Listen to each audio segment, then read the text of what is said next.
Троллейбус протаранил остановившийся на светофоре «Лексус» на пересечении улицы Адаратского и проспекта Имашева. Мнения о причинах аварии, как часто бывает, разошлись.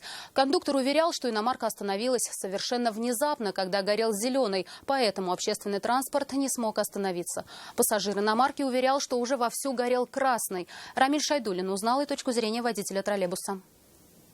Не на красный она остановилась, а вот... Зеленый было. То есть даже не заморгал? Нет. Не моргал, все, не успел.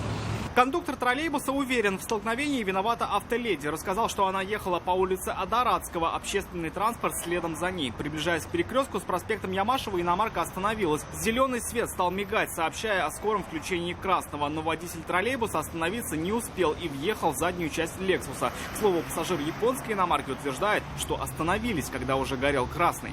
Просто остановились на красный, как по словам, на красный свет, и въехал. Ну, то есть он не прав, он не держал дистанцию, грубо говоря. Поэтому... Да.